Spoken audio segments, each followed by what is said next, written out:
Para aquellos que quieren mejorar su vida devocional, para los que necesitan ayuda espiritual, para todos los que desean un contacto diario con Dios, presentamos Radio Amanecer en Estudio, un alimento espiritual para tu alma. Con nosotros, el conductor de esta entrega, Pastor Juan Francisco Scroggins.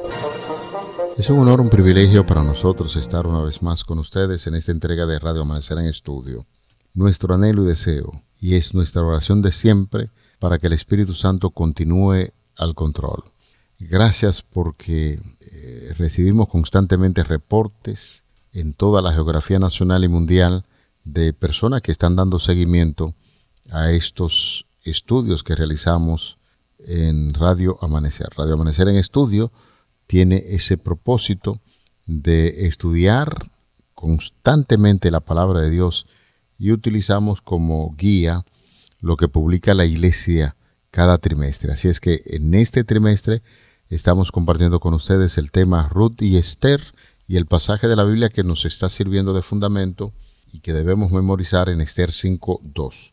Cuando él vio a la reina Esther en el patio, ella obtuvo gracia en sus ojos y el rey le extendió el cetro de oro que tenía en la mano. Entonces Esther se acercó y tocó la punta del cetro.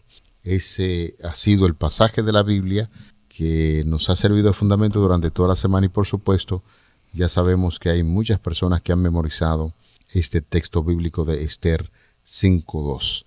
Aprovechamos el momento en esta ocasión para saludar, como siempre lo hacemos, con un caluroso y afectivo saludo de nuestra parte para el pastor Cristian Veras, quien está con nosotros en los comentarios a estas lecciones. Pastor, esta semana ha sido una semana de gran bendición y nuestro saludo afectuoso de siempre. Muchas gracias, mi apreciado amigo, mi hermano.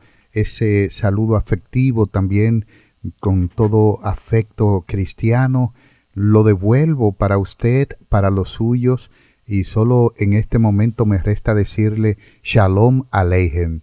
¿Cómo estás, pastor? ¿Todo bien? Gracias a Dios estamos súper bien. Amén. Bendiciones. Amén, igual. Quisiera en este momento, acuérdese, pastor, que el día de ayer estuvo de cumpleaños mi hija mayor, Cristina. Hoy está de cumpleaños. Estamos de fiesta, la familia Veras Cueto, porque hoy la reina de la casa, mi corazón, mi amada esposa Antonia, está de cumpleaños y qué bendición tenerte en mi vida, mi corazón. Es lo mismo que digo, lo dicen tus hijos de igual manera, ha sido de gran bendición para nosotros. Así que un abrazo, te amo, saludos especiales para ti y que cumplas muchos años más en Cristo Jesús y por supuesto a mi lado. Por supuesto, esa es nuestra oración, Antonia. Así es que felicidades, tienes la bendición de Dios de tener un gran esposo que cuida de ti, que está a tu lado siempre. Y conforme a lo que sucedió en el sexto día de la semana, Dios hizo la familia. Y justo en este sexto día de la semana, muchas felicidades. De hecho, hay que decir, pastor, que Antonia va a tener una doble porción porque este programa también se repite el sábado en horas de la mañana, así es que muchas bendiciones dobles. Saludo doble para este día, que Dios te proteja y también la extensión, ya que el programa se presenta en horas de la mañana. Bendiciones para nuestra hermana Antonia, quien está de cumpleaños. Bendiciones, felicidades. Amén. Gracias, pastor. Bueno, vamos a orar en este momento, amigos, hermanos que nos escuchan. Un abrazo fraternal. Les invitamos para que estemos en contacto con nuestro Dios. Bendito Dios y Salvador, Rey del universo, Creador de todo, Creador nuestro, por eso te alabamos. Te agradecemos en este momento por la celebración de la vida de mi esposa, de mi amada esposa, por darle, oh Dios, un año más de vida y porque quedan muchos, con la ayuda del cielo y con tu poder, donde ella pueda disfrutar de su familia y por supuesto de la vida eterna cuando tú vengas por segunda vez. Gracias por ella y gracias por permitirnos estudiar tu palabra en esta hora en el nombre de Jesús. Amén. Amén.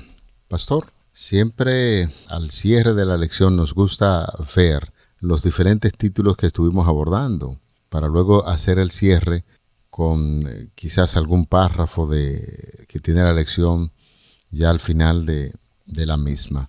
¿Qué relación veíamos nosotros cuando estábamos haciendo la introducción de esta lección número 11 con estos dos personajes que encontramos en las Sagradas Escrituras y, por cierto, dos mujeres de mucho interés, como es el caso de Ruth y Esther? ¿Cuál veíamos nosotros en esa parte introductoria que relacionaba en su accionar a Ruth y a Esther? Lo primero, en el caso de Ruth, vimos que es un tipo de Cristo. Es una persona que realmente tiene un amor desmedido, un amor un poco inusual por su suegra. Ruth, una precursora de Cristo, del Mesías, precursora del Salvador de la humanidad, una mujer que es mencionada posiblemente en otros lugares de la Biblia como una dama que merecía no solo el respeto del pueblo de Israel, no solo su admiración, sino también merecía la buena mención que se hace acerca de ella, porque esta mujer abandonó su país, abandonó a su familia, abandonó a sus dioses, porque era moabita, y entonces no tan solo asumió la ciudadanía de Israel, sino la ciudadanía de Dios, del Dios verdadero. Así que Ruth, precursora del Mesías, de Jesucristo, es un modelo, es una experiencia gráfica de nuestro Salvador.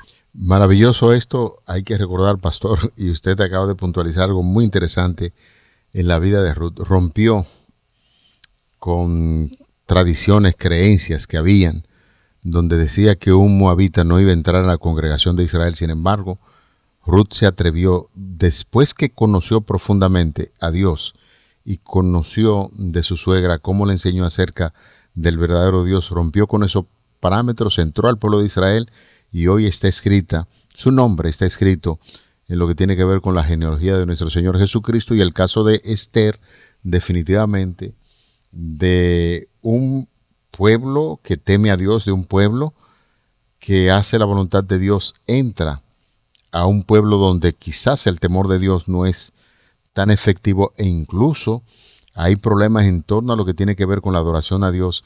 Sin embargo, esta Esther se convierte en un modelo de valentía, de mantener el nombre de Dios en alto, a pesar de que en su libro no se menciona el nombre de Dios. Sin embargo, de manera tácita se da a entender que sí, Esther en ese pueblo mantuvo bien en alto el nombre de Dios con su accionar a favor de su pueblo.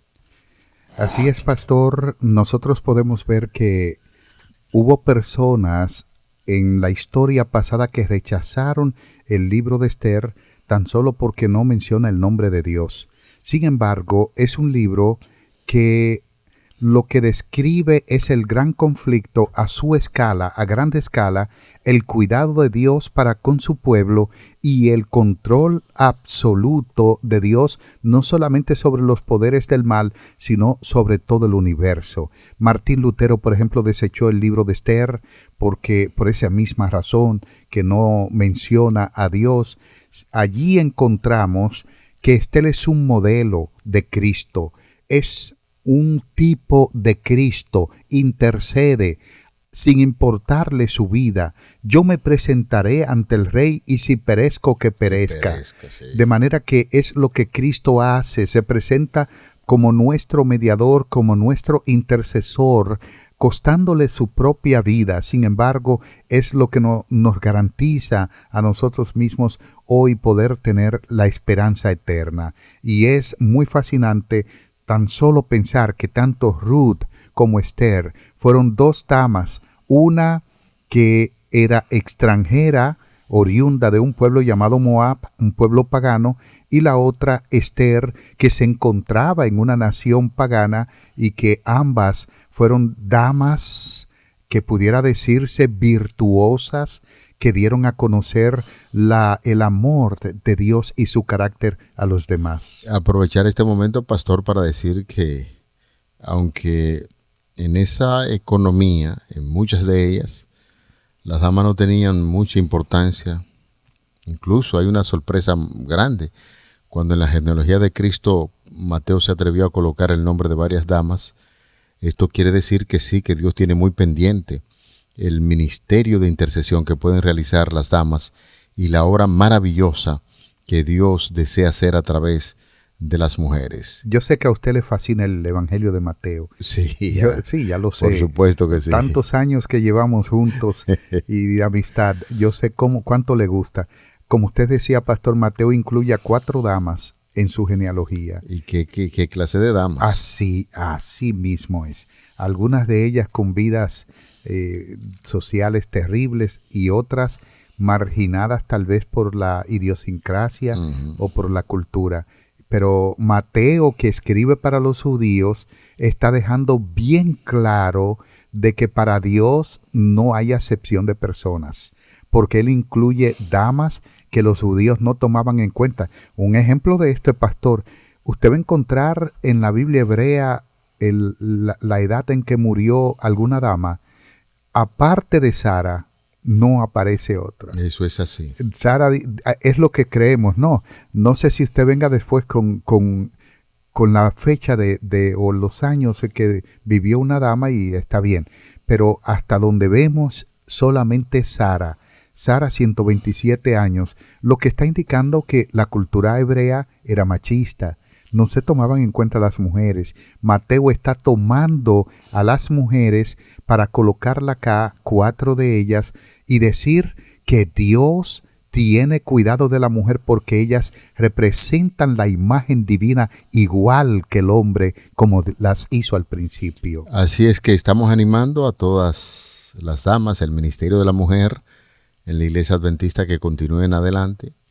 Orfa de la Cruz está al frente de ese ministerio, así es que motivamos entonces a todas las damas para que miren la obra de Ruth y la de Esther, que sirvieron como un modelo para todas las damas de que sí, cuando se desea hacer la voluntad de Dios, el Señor responde y actúa conforme al deseo que hay en el corazón de la dama de realizar alguna obra importante para Dios. Un punto que estamos destacando, pastor, era del hambre que se produjo en la casa del pan, para retomar la idea de que Ruth hizo una obra importantísima y desafió elementos culturales para realizar esa gran obra. ¿Cómo es posible que en la casa del pan haya hambre? Una paradoja, ¿no? Pudiera ser, así. ¿Verdad que sí? Uh-huh. Hambre en la casa del pan. ¿Usted ha visto por si acaso un limpiabotas con los zapatos sucios? Con mucha frecuencia. ¿Has visto a un ebanista que no hay ni siquiera una vitrinita en su casa? Eso es así. Cuando lo oigo hablar, pastor, de esa manera, llega a mi mente rápidamente un refrán muy conocido aquí en la República Dominicana, cuando dice que en la casa del herrero complete usted la idea. En la casa del herrero, cuchillo de palo. Cuchillo de palo. Eso quiere decir... Un herrero es el que brega con hierro. Con hierro, entonces ahora hace su cuchillo de palo. Sí. ¿Qué es lo que quiere decir esto? Conforme a lo que usted está hablando, es que donde se supone que debe haber abundancia por la profesión que uno realiza, entonces hay escasez. Y eso es básicamente lo que estamos viendo conforme a lo que es hambre en la casa del pan. Así es. Este refrán es de origen español y está hablando acerca de la paradoja de que faltan determinadas cosas en lugares donde debían abundar. Uh-huh. Cuando está hablando de que hubo hambre en la casa del pan, es literal. La palabra Belén, de hecho, nosotros debemos tener presente que Ruth vino con su suegra, Noemí, uh-huh, a Belén. Claro. Belén fue el lugar donde Cristo nació. Lucas capítulo 2. De manera que la casa del pan, allí hubo hambre. Porque hubo hambre, ya explicamos que había varias razones por las que se retiraban las bendiciones de Dios sobre el pueblo. Una de ellas es que por lo general en el tiempo de los jueces, cuando el capítulo 2 versículo 10 dice que se levantó otra generación que no conocía a Jehová, está hablando de que se puso en peligro el culto de Dios en Israel. Entonces, Los Baales llegaron a reinar, Dagón, el dios de los filisteos, que básicamente era el mismo en todo Canaán, con diferentes nombres. Entonces ahora Dios retira sus bendiciones de su pueblo, porque ¿qué era lo que decían de Baal? Que era el dios de la lluvia, de la agricultura, de la fertilidad. Entonces cuando ellos adoraban a Baal, estaban diciendo que quien les daba comida, quien daba abundancia de trigo, de pan, era Baal. Y Dios dice, es Baal que se lo da. Entonces yo voy a retirar la lluvia para que no haya pan, a ver si Baal puede responder. No era una venganza de parte de Dios. Y es bueno que sepamos eso. No lo era. Más bien era la forma de Dios hacer reaccionar a su pueblo. Y entonces sí hubo hambre en la casa del pan. También había hambre por un sitio, o sea, una guerra. Esas son las razones por las que había hambre, pero hubo una hambruna en la casa del pan, en Belén de Judá, donde había la panadería. Eran 2 panaderías. Una estaba en Belén de Judá y la otra estaba en Belén de Zabulón. Josué capítulo 24, lo que indica que en la paradoja, en el lugar donde debió haber pan, hubo una escasez extraordinaria. Así entramos en un tema muy fascinante donde estamos hablando sobre Ruth y Booz y relacionábamos estos 2 personajes. ¿Cómo llega a conocer Ruth a Booz? Estábamos hablando sobre el Redentor. Recordamos que se hizo un énfasis en que esto podría ser una figura Booz, una figura de nuestro Señor Jesucristo, quien en este caso, después que Ruth regresa con Noemí, de nuevo de la tierra de Moab a Belén, ya donde las cosas se habían restablecido en torno a la alimentación, y llega un momento en que se relaciona Ruth con Booz. ¿Cómo fue este caso? Decíamos, pastor, ¿cómo se da ese caso cuando estamos estudiando la relación entre estos 2 personajes? Bueno, ya sabemos que Ruth llega con Noemí al campo de Belén cuando estaba iniciando la siega, o sea, la cosecha, y entonces ella va a buscar comida y le dice a su suegra que va a buscar trabajo. Llega al campo de Booz de manera providencial. Dios fue quien preparó todo. Justo al campo del Redentor, del Goel, llegó ella, y entonces Booz se enamoró de Ruth por su forma de ser, porque era una mujer virtuosa. Y allí encontramos el matrimonio, que era una forma de redimir al difunto esposo de Ruth que había muerto y levantar una descendencia a nombre de él. Allí es que se conoce a Booz como el redentor de Noemí, de su familia, porque ya quedaron parientes o herederos que tuviera la familia de Elimelech. Entonces estuvimos hablando del Goel. El Goel es un redentor, un pariente cercano. Cabe destacar, pastor, que el Goel o el redentor no era para los tiempos de Ruth, de los jueces. Ya cuando Caín mató a Abel, el conocimiento del redentor existía. Porque cuando él le dijo al Señor, he aquí que me echas de la faz de la tierra, y cualquiera que me encontrare me matará. ¿Quién le iba a matar? ¿Quién lo iba a matar? El Redentor. Iba a vengar la sangre de su hermano. Entonces, el Redentor de Abel debió haber sido uno de sus hermanos. En Génesis capítulo 5 versículos 2 y 3 dice que Adán y Eva tuvieron hijos e hijas. Y es así, pastor, entonces como Ruth y Booz se conocen. Un punto muy importante, destacábamos en esa ocasión, es la forma exquisita de tratar a los demás que tenía este redentor llamado Booz, o Booz, como usted quiera pronunciarlo, llamarlo. El hecho está que este señor tenía un trato muy exquisito con esa persona a quien iba a realizar una labor importante como redentor. De manera que si destacamos la obra maravillosa que pueden realizar las damas, también hay que destacar la forma cortés y amable en que el caballero debe accionar a favor de las damas. Y este personaje es un modelo de ello, porque definitivamente, mirando a una muchacha con cierto grado de inteligencia, de hermosura, está atento a que un familiar más cercano pueda efectuar el acto de redención, de redentor. Sin embargo, cuando da la oportunidad y no aparece ningún tipo de familiar, entonces él entra con toda su cortesía y realiza, guiado por supuesto por el Espíritu Santo, la labor que debió realizar a favor de esta muchacha. Y es así también que aprovechamos el momento para hablar de lo que un caballero guiado por el poder del Espíritu Santo puede servir como de redentor de su propia familia y su entorno familiar. Interesante el tema, pastor, y el tópico que estás presentando. El redentor final nuestro es Cristo Jesús. Aleluya. Hemos sido abusados, hemos sido engañados, hemos sido esclavizados. El Redentor tenía la responsabilidad de liberar a un pariente cercano que había caído en esclavitud, que estaba siendo abusado y que no tenía quien lo defendiera. Ahora nuestro defensor es Cristo. Por eso Él nos defiende y no solamente nos defiende, nos salva de manos del diablo que ha abusado de nosotros y que nos mata. Cristo venga nuestra sangre y nos da vida eterna de nuevo.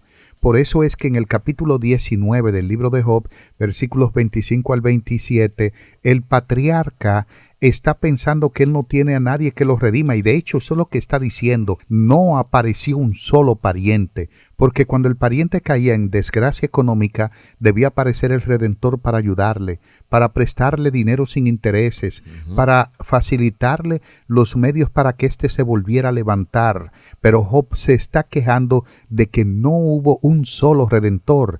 Y no sé si habían pensado, pastor, que en el relato la familia de Job no se presenta. Ahí nunca dice que apareció su papá, su mamá, su hermano, un amigo. No sabemos si estaban vivos.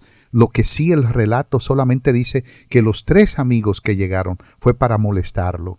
Entonces él está diciendo, no hay un Redentor, y al final dice, yo sé que mi Redentor vive. Él está diciendo, aunque no se levantó ningún humano como Redentor, Cristo es mi Redentor, es mi pariente más cercano, y está diciendo, se levantará sobre el polvo, y aún después de deshecha esta mi piel, yo he de ver cara a cara a Dios. Está diciendo, aunque muera, me deshaga, Él de nuevo me traerá la vida.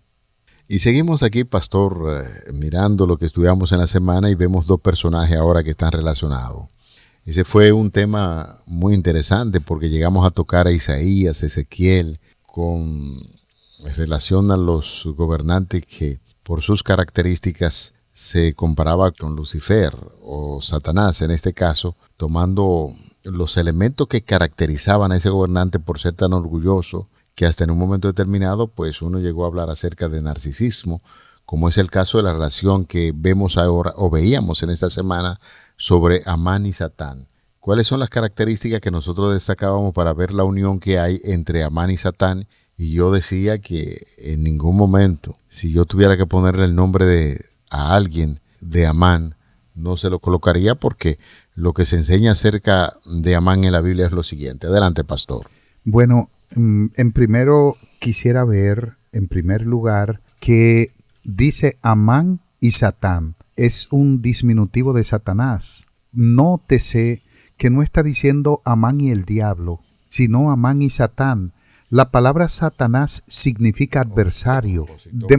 Así es, opositor, adversario, opositor. De manera que la comparación que está haciendo el autor de la guía de estudio es muy atinada. ¿Por qué? Porque Amán es un opositor del pueblo de Dios que se levanta para que éste no guarde los mandamientos en el lugar donde estaba, que no proclame el evangelio. Lógicamente que vemos a Amán aquí y él se dejó usar, influenciar, pero el objeto principal que nosotros debemos ver detrás de bambalinas es al diablo. El diablo trabaja a Amán para que el pueblo judío sea exterminado y no lleve el nombre de Dios y la adoración verdadera. Pastor, usted leyó un libro, porque una vez estuvimos hablando de él, un autor llamado Alden Thompson. Ajá. El autor del libro Debemos tenerle miedo al Dios del Antiguo Testamento. Eso es así. Y él decía que cuando se habla de Satanás, no hay un término para describir lo que es el diablo, o sea, simplemente es un opositor, y que aún el ángel de Jehová es llamado Satán en la Biblia porque significa opositor. Nótese, en ese contexto, cuando se le opuso, por ejemplo, a Balaam en el camino, ahí es un opositor, es un adversario que se le opone en el camino. Ahora bien, estas características de Amán, parecidas a las de Satanás, son para dañar al pueblo de Dios, para hacer que el pueblo del Señor no guarde los mandamientos, que no tenga paz, que no tenga felicidad, que no tenga libertad. Y es lo que hace Amán, que de hecho estuvimos viendo también un paralelismo entre Absalón y Satanás, de manera que nosotros podemos en algún momento también ser Satán, podemos estar en contra o podríamos estar en contra de los planes de Dios para su iglesia. Pastor, cuando una persona en una iglesia, en una junta de la iglesia, en algún lugar, vive oponiéndose acérrimamente solo por el orgullo, porque creen que tienen el poder por llevarle la contraria a alguien más o por hacerle la maldad a alguien, está teniendo la misma característica de Satán. Definitivamente es así. Qué malo cuando en términos general casi en una reunión de gente, ya sea una congregación religiosa o un grupo social, la gente dice, cuidado con ese se opone a toda cosa buena. Entonces hay que examinarse, y la lección de hoy nos está diciendo que hay que examinarse para que a usted o a este servidor le vaya a llamar ese nombre de Amán, que es un opositor de las cosas buenas, un opositor de Dios. Pues cerramos la lección recordando que en tiempos de un Amán que quiere atacar al pueblo de Dios, que produce dificultades, viene un Mardoqueo y una reina Esther, que con eso era básicamente lo que estábamos cerrando. Mardoqueo, que logra interpretar la voluntad de Dios, una muchacha llamada Esther, una reina que tiene esa capacidad de influenciar, y así lo hace para que el pueblo de Dios no sea perseguido, y lo que Amán estaba deseando para Mardoqueo se revirtió el asunto, y es así como Dios promete a través de su palabra que cuando uno hace la voluntad de Dios, que uno se deja usar por Dios, las bendiciones de Dios llegan a través de ese instrumento humano, que fue lo que aconteció con Mardoqueo y la reina Esther. Ya en la parte final por el día de hoy quisiéramos recordar que Asuero representa el poder político. Amán representa el poder político religioso, quien además de ser un político, se involucra en la religión para afectar al pueblo de Dios. Entonces, Esther representa a Cristo, que intercede por su pueblo sin importarle su vida. Mardoqueo representa a los hijos de Dios que se mantienen fieles hasta el fin, y por supuesto que Susa o el imperio medo-persa representa el mundo en el cual los hijos de Dios estamos en estos últimos días. Señores, sin duda alguna una lección maravillosa que indica que esto tiene los tiempos que estamos viviendo ahora, tienen un trasfondo en los tiempos de tanto Esther como Mardoqueo. Así es. Oramos al cierre. Gracias te damos, Señor, por esta impresionante lección que estudiamos durante toda la semana. Ayúdanos a convertirnos en un instrumento de bendición, y esperamos que las lecciones aprendidas nos ayuden a trabajar a favor de los demás, así como lo hicieron los personajes que por tu gracia estudiamos en esta semana. Te lo pedimos en el nombre de Jesús. Amén. Para aquellos que quieren mejorar su vida devocional, para los que necesitan ayuda espiritual, para todos los que desean un contacto diario con Dios, hemos presentado Radio Amanecer en Estudio, un alimento espiritual para tu alma.